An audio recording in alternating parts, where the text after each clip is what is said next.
my tendency when I think of a talk like this is I end up kind of going all like, oh, technical information and checklists and bullet points, and I think I sometimes lose myself in the message of what I want you to hear. And so I inserted this slide first to just say, raw and real, this is what I want you to hear. First of all, to thank you for making this venture possible. And what I mean by that is, to an extent, a lot of you that were signing on in the early days, like you were signing on for something that was barely a product. What you were really signing on for was this vision of where we're going.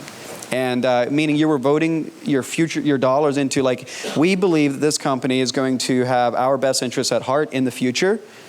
That's what I perceive, and I don't want to let you guys down on that. And I want to share, for that reason is why I want to share where we're going in the future. To just, hey, drum up some awesome excitement, some inspiration of what we're focusing on and what we're thinking about and how we're innovating the problems and solutions. And hopefully just like not just be looking backwards. That's the safe thing to do, right?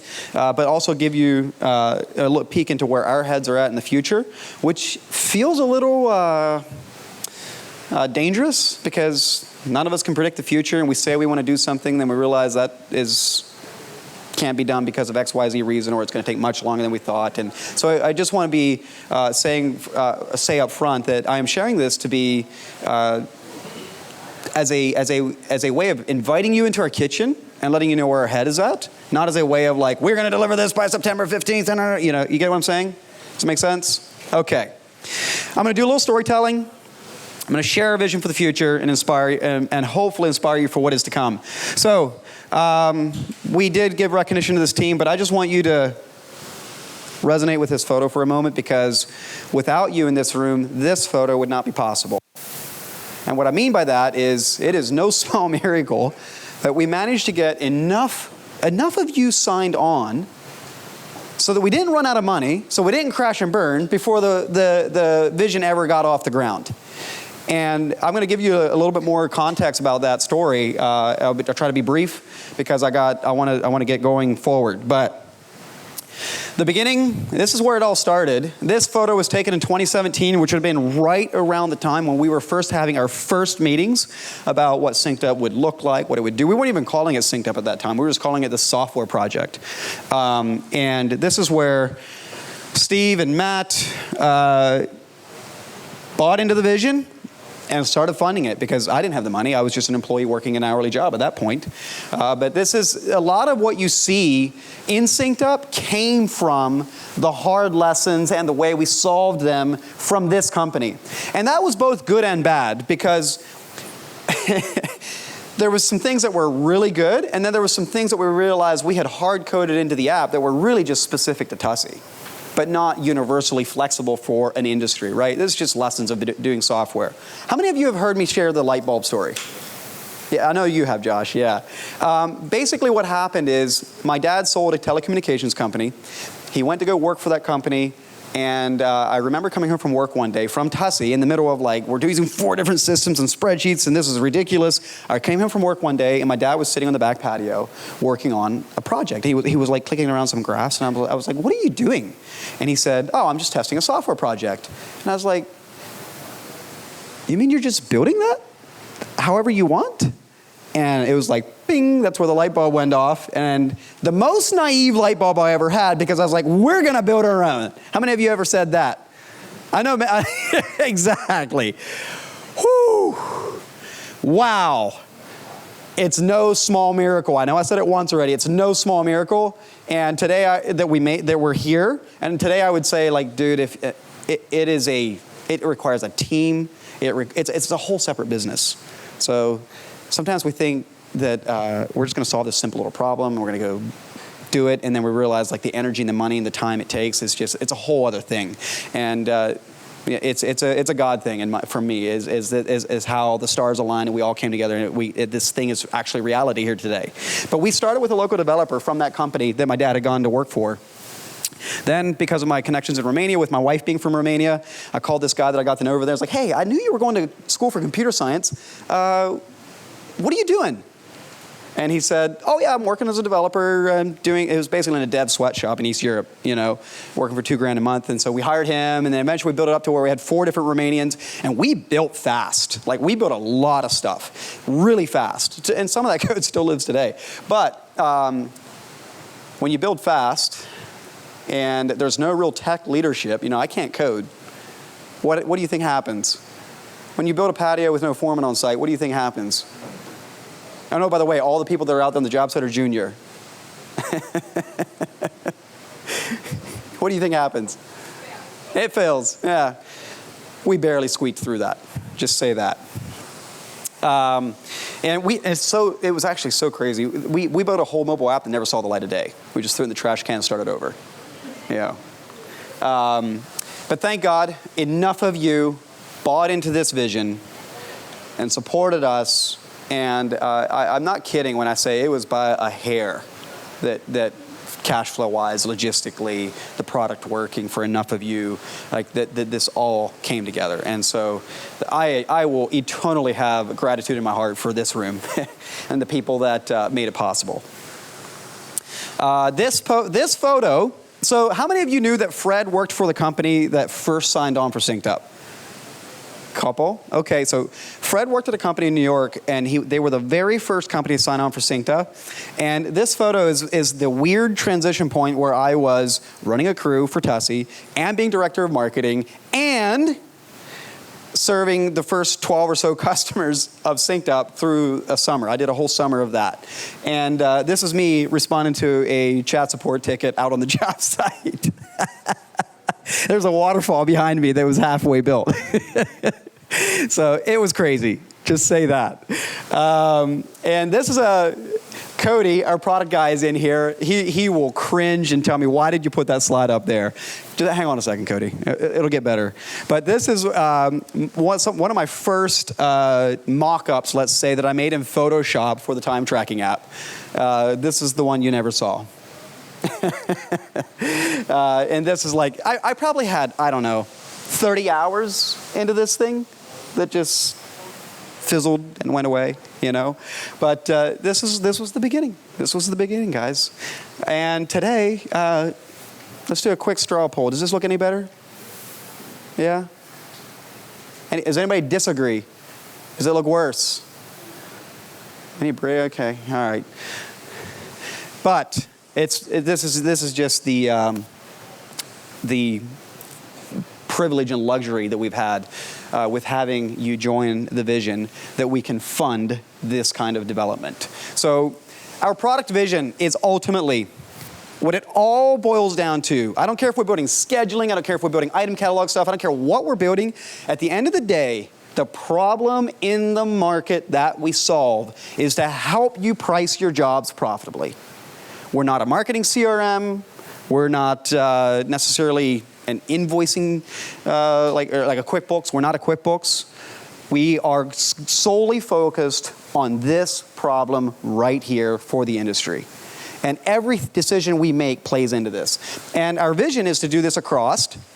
This is something I felt, this was part of the core vision with SynkedUP, is I never felt, there's stuff out there that might help you do this, but it never spread across all 3 of these. You know what I'm saying? Nobody did a good job of spreading across all 3 of these. And I'll be the first to say, we're still struggling to be good at all 3 of them. But this is what's framing the decisions we're making.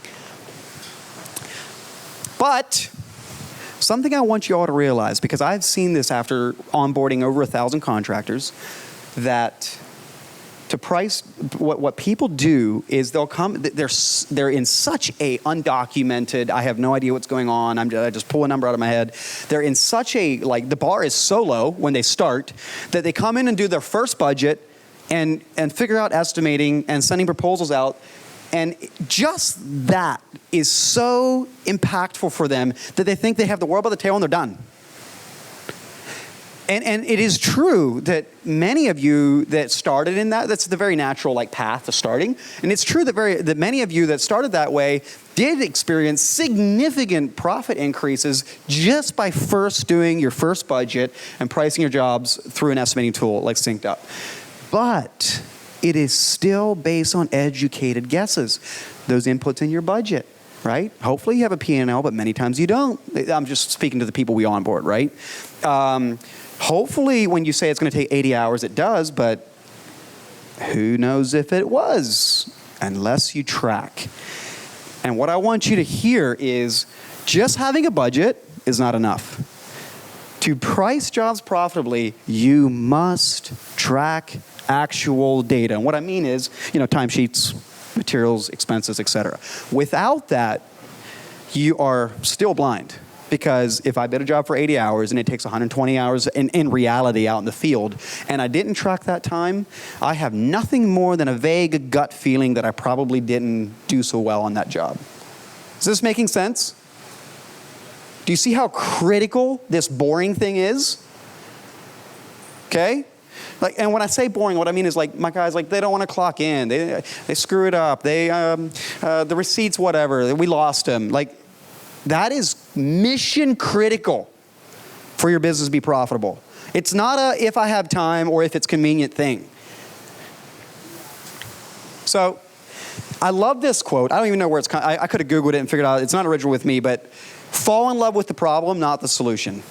And when I read an article or something about this quote one time that said, it had given an example of two companies way back in the Industrial Revolution. One was there were two railroad logistics companies. One of them called themselves a railroad company. The other one called themselves a logistics company. They were in the business, one was in the business of running trains down tracks. The other one was in the business of moving stuff from point A to point B. And so as the solutions evolved, so did the company. The other one went out of business. The one that was running trains down tracks. So you see what I'm saying? Fall in love with the problem, not the solution. The problem will always exist. The solution will evolve. Is this making sense? Okay. And I also believe this is just an intrinsic goal of mine. A good product should not need a whole bunch of help videos, tons of support calls just to get going. You know what I'm saying? We do have amazing support team here for you. We do have tons of help videos for you. They serve a purpose, but when we're looking at designing the future of the product, we're saying, how do we delete this? Because the best product experience is you don't even need it. When you do need it, we'll still be here. You'll never lose the human element of what SynkedUP is. But you get what I'm saying? You get the point? You shouldn't be prevented from sending out your proposal because, I first got to have, find the video that tells me how to do X, Y, Z. It should be intuitive, is the point I'm making. So, again, this is our mission. We are on this mission of enabling you blue-collar prosperity, okay? But the way we do that is we help you price your jobs profitably. And actually, I'm going to switch that around. It's actually the way the slide says. To enable blue-collar prosperity, we must be the world class in helping you track your actuals so that you can price your jobs profitably. It's not an afterthought. It's actually the inflection point, okay? And I think of this in two streams of data. It's there's two key components in pricing a job profitably. One is the math of your overhead recovery and charging your hourly rate correctly and all of that. And that budget is based on, what overhead expenses do you have? And what equipment do you have? And that those inputs create the output. But when many people, when they build their first budget, they don't have great data, and it ends up being educated guesses. And so the way we think about it internally, and this is way ahead of where we're at today, but we're looking at your transactions, your bank transactions should inform your budget. Another way to think about it is your transactions get categorized in your P&L, and they inform your budget. So this stream of data must be in place for that budget to be right. Because you can tell a budget sheet anything you want at the end of the day. Is it actually a reflection of reality in your business? And even better, if you start looking forward and be like, I would like to hire that other person. I would like to replace my truck. Let's put it in before we even do it. And start selling jobs at that rate. And then when we can sell the jobs at that rate, we have permission to spend the money. You see the thought process? Okay. The other one, so the two pillars, the rates and resources are what you must have corrected to price a job for profit. The budget fixes the rates problem, making sure you're charging the correct rate. Is it $80 an hour? Is it $120 an hour? The hours and expenses, the resources that you put into the estimate, the items you put into the work area in the estimate, that is the other thing that must be dialed. And what the simple analogy is, I cannot bid a job that's going to take me 100 hours at 70, or I'll lose money, even if my budget is nailed. You see why I'm saying there's two legs? Okay, so I'm leading up to something here. All of this comes down to we must help you track these actuals, or we cannot deliver our brand promise to you. Okay? So, every product decision we're making is through the lens of how can we help you track your actuals. At the end of the day, we're helping an industry of kind of anti-tech, for the most part, people track their actual expenses, so that in the back of office you can be pricing your work correctly so that you can thrive and not survive. And so it's crazy to think about like all the different things SynkedUP does, the budgeting, the estimating, the templates, the item count. It all comes down to if we can't help you track your actuals, or said another way, if you are choosing to not enforce tracking your actuals and you're not viewing it as mission critical, everything else is at risk. Now, it's a spectrum. It's not like black and white. Like having a budget, even if it's based on educated guesses, is better than not having it. But to get this thing to actually be an engine that will give you predictably priced jobs, predictably profitable price jobs, this is a critical component. Without it, you're half blind. Diving into this, like, so what does that mean? What are we working on? Where are we going? What are we doing now? Most of you already know about the mobile app. Probably everybody in this room does. And the new design to track actuals. Now, I'm going to do a whole overview and Q&A session because there's definitely been some significant changes in this new model, and some that were larger speed bumps than I anticipated. And so we are constantly like, even before as you were flying here, we were making our some other updates just to make some simplifications. And on the coffee roundtable session we had this morning, we were like, oh, cool, that fixes that problem. So the point is this is the beginning. This is not the end. Cool, we're done. Checkbox. Let's go on to the next thing. No, this is just the beginning of our effort to track actuals, and it starts on this platform that this model we're building in the mobile app, and currently it's still manual, meaning your person still has to pull out their phone and track time currently, okay? But this is just a quick video of what it looks like to have a job on your schedule. You hit clock in, you select if you want to go on unbillable or on a job, you select your job, select your people. You can override the end time if you want.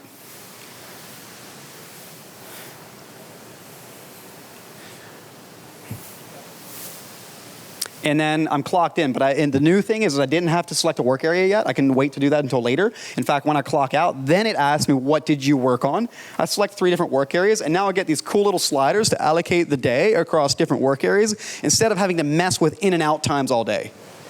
You see what I'm saying? And then, of course, you're familiar with this screen, the items. Some of you don't know that you can open it and type it instead of hitting the plus button 25 times. And then once you have your items recorded, your materials, you have your status. This is just normal run-of-the-mill business stuff. And once those statuses are entered, you're done. And then when you clock out, you can hit end of day to submit your timesheets. You get a summary of everybody.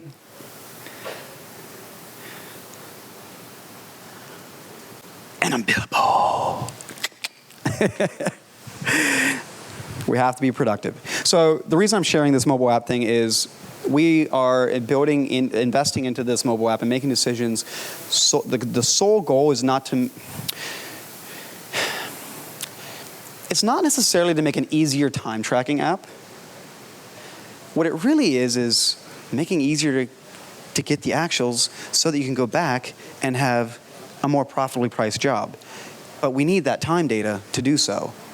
Does that make sense? So yes, it's the vehicle, but it's not the end. It's not the end. It's a means to an end. So, another thing we're doing. How does scheduling and routing, how on earth does that play into tracking of actuals? Isn't it just an operational thing? Unbillable, that's a big one. Yeah. Here's how we're thinking about it. If one of the goals is to track time accurately, I have to make it super easy and self-explanatory for my team to remove friction so it gets done more predictably and consistently. So scheduling and routing, yes, serves operational purposes such as planning, how far is our pipeline, all of that stuff. But a key component of it is so that my people know where they're going and what they're working on. And if I can serve that up to them on a silver platter, I can literally bring it down to one tap for them to clock in. If I'm not scheduling, now I'm making them like, well, what do I do? Okay, I hit this button. Oh, search a job. Well, which job is it again? What's this client's? How do you spell that last name again? Friction. Screw it. I'll text Josh my hours. You see what I'm saying? It's removing friction so that you can serve up on a silver platter to your team where they're going, what they're working on, to remove friction for them to track their time accurately. And this is actually live in your accounts currently if you do route planning for any reoccurring stuff. It's an overhauled routing and scheduling component that is designed to make it a lot easier to manage all the various maintenance or snow jobs that you would deal with and send guys out on a route. Okay. This is a screenshot of what it looks like. This is actually from inside the app. There's some really, really cool features in here about just the way you manage, the way you like remove jobs, add jobs mid-season, setting your shop starting location, and optimizing the drive time for it and just activating it and it just throws it on the schedule for you. It makes it much easier to manage during season. It's not a set, change happens, right? And this whole, without doing a product demo, this whole thing is designed really at the end of the day to help you be intelligent and optimized about the way you're planning your routes and then make it super easy to serve up to your people where they're going, what they're doing on every day. This is a screenshot of a new view in the calendar. This is still a design. This is just a mock-up, just a concept. But this is what we're working toward. And this is currently being worked on right now, but this is a new day view where it not only shows you your schedule, but also shows you what happened. Like, oh, they worked in here. And it was Cody, Joy, and Andrew. And here's all the statuses of the work that they worked on. So not only is it like scheduling, like looking forward, it's also looking backwards to show you like what happened on that day on that job. And even if somebody clocked in on a job that wasn't even on the schedule, like whatever, somebody didn't put it on the schedule, so they just searched a job and worked on it, it'll still pop up here, kind of like an activity feed. Okay? So just little tidbits on what we're working on and why we're choosing to invest into these things.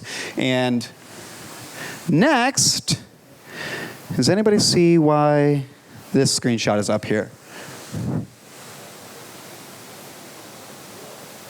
I circled it.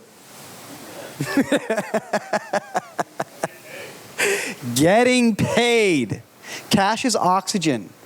And so much, like, there's more to it than just pricing the job right. You also have to get the money at the right time to not create cash flow crunches, right?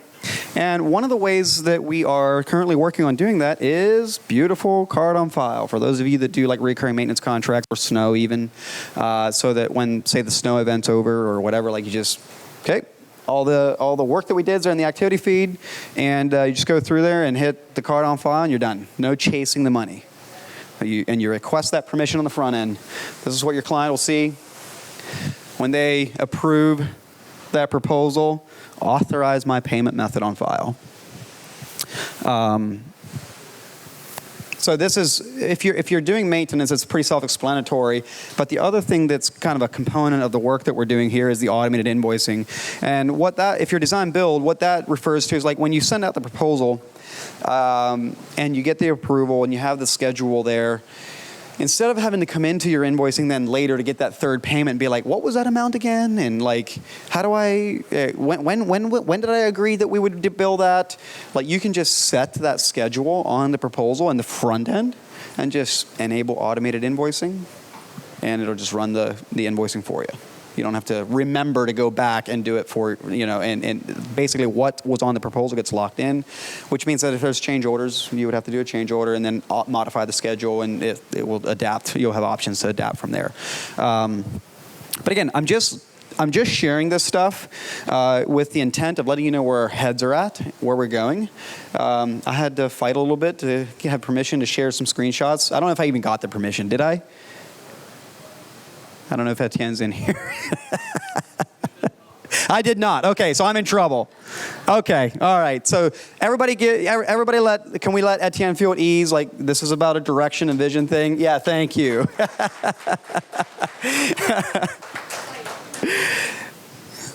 So, again, just to state the obvious, it's about removing friction to the pricing of jobs profitably, which is through multiple avenues. And this is the lens by which we are looking through the decisions we're making, the investments we're making. And this is kind of,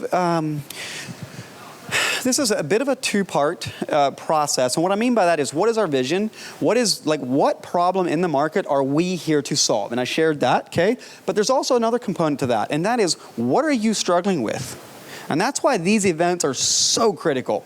Like, you might feel shy, or like they don't want to hear my opinion, or I want to say, yeah, I'm doing good, but I'm really struggling with this thing. I haven't figured this thing out over here. We actually want to know those things, because we cannot make it better if we don't know what you are struggling with in real life. You know the old adage of, it looks good from an engineer's desk.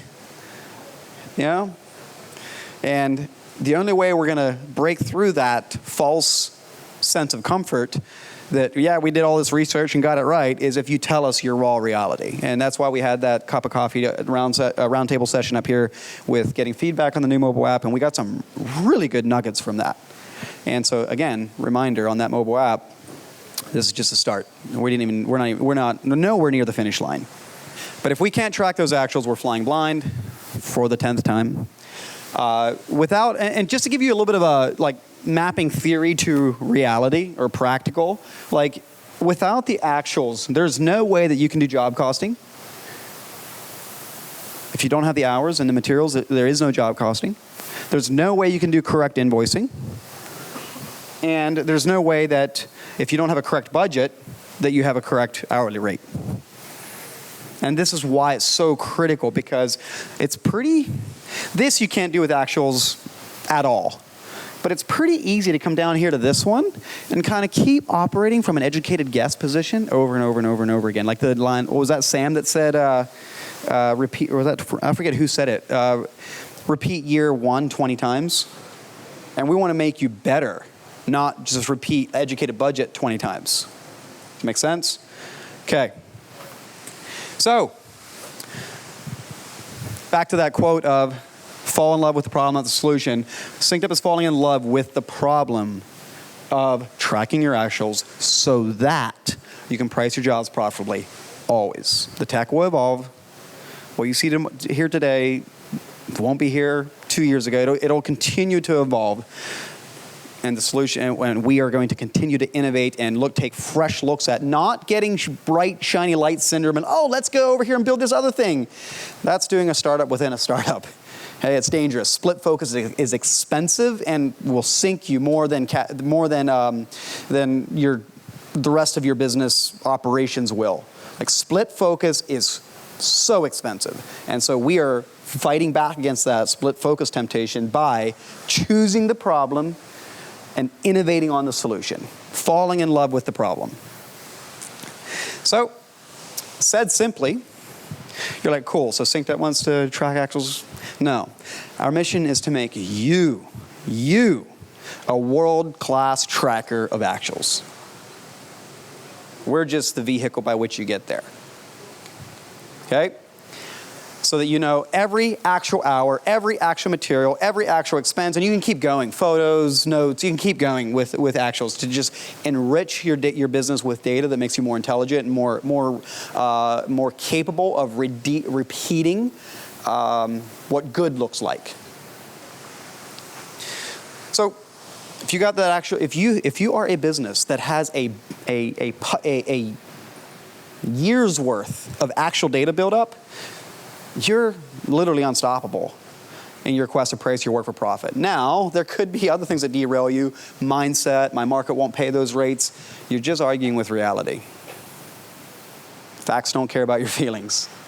And so I just had a conversation with a longtime SynkedUP user, actually, is really dealing with this thing of like the budgets. Like they're having trouble, and they wanted to go into the budget, and we did, and it's like there's nothing wrong with your budget. It's right. Your problem is you're doing things for free, and you're underbidding jobs for hours, and it's your mindset of like, my client's not going to pay for this, so I have to like fall to my knees and like just do whatever it takes to win the job. And like when you do that, you're literally saying, hey, I want to pay you for the privilege of doing your backyard. It's my hobby. Instead of, if you don't have the money to buy what I sell, that's your problem, not my problem. And I'll treat you like my grandmother with courteous kindness, but it's not my problem. And the sooner I learn the truth about that, the sooner I get that no, the faster I can go off and find the next customer that's going to say yes. So it is a two-part. Like, we are a little technical here, but there's also the mindset component. So that we can set you up for prosperity. Amen? Let's go. Let's do it.